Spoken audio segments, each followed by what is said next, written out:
El interés por la erótica, sin embargo, digamos, se vuelve serio justamente a finales del XIX, cuando nace el psicoanálisis.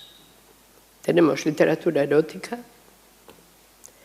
muy variada, en el fondo muy tópica y vinculada a ambientes, digamos, extravagantes, a heterotopías, que diría Foucault, los comediantes, el prostíbulo.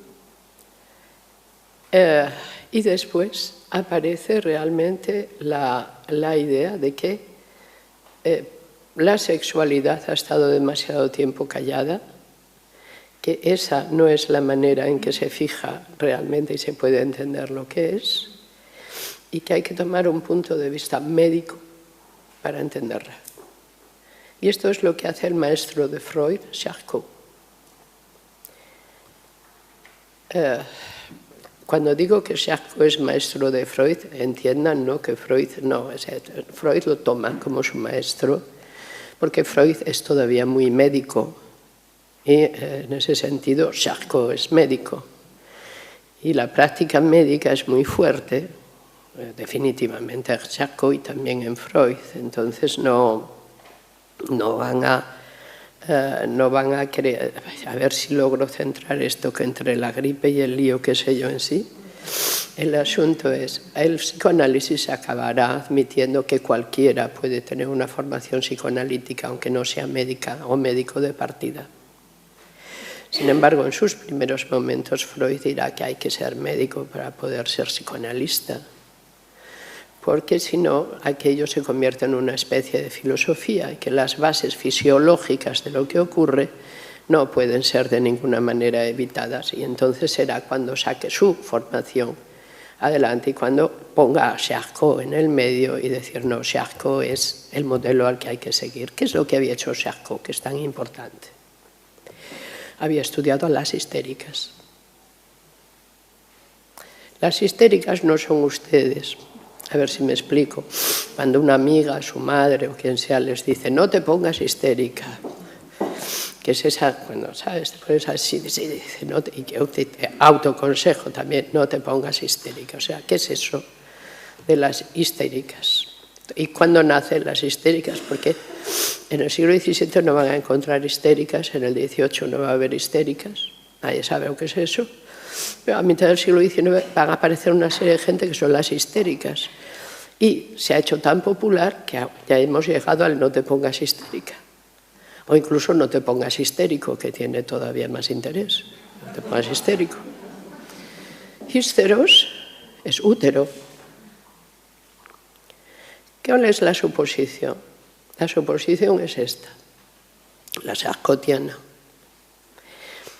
Los seres humanos no son para nada parecidos. Los varones y las mujeres tienen entre sí una distancia completa en cuanto a la manera en que organizan su mundo, en que organizan sus sentimientos, en cuanto a cómo organizan sus pensamientos. En las mujeres el papel del hísteros es absolutamente determinante. Es decir, tota mulier in útero, que se decía desde antes, es tomado como una aseveración científica. De tal manera que si tenemos que pensar qué es lo que una mujer es capaz de hacer y por qué lo hace, no podemos nunca olvidar la vinculación causal que existe entre ella y su útero, que es el órgano que la domina. Cuando al útero le pasa algo, la mujer es simplemente la correa de transmisión. Es decir, el útero es más importante, mucho más importante que cualquier otra cosa. ¿De dónde ha salido esto?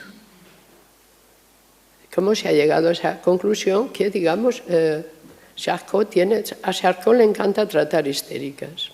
Y es fantástico porque hay cuadros, hay imágenes. Incluso Charcot es el primero que describe una curvatura especial de la espalda, que es la curvatura histérica. Y que sí, que tiene mucho que ver con, por ejemplo, la capacidad religiosa. Sí, la entrada en trance religioso. La idea es, hay individuos que son racionales, equilibrados, perfectos. No, bueno, perfectos, quítenlo, esto es una pasada. No, esto lo he dicho ya porque se me va la mano.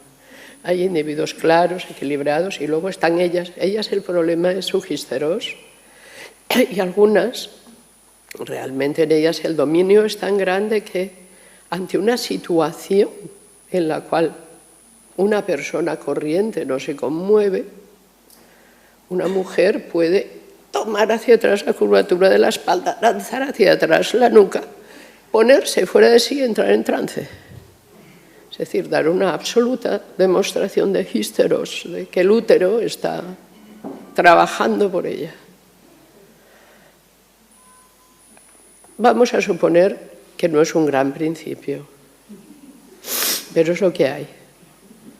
Cuando el siglo XIX se pone a pensar el sexo, lo primero que piensa es una amalgama entre sexo y género, donde primero sexo propiamente son las mujeres. Es decir, ¿quién tiene sexo? El sexo por antonomasia son ellas. Ellos no. Ellos pasaban por allí. Si se tienen que reproducir, se reproducen, por supuesto. Pero, digamos, eso no es su función. La naturaleza es la que está detrás de todo esto.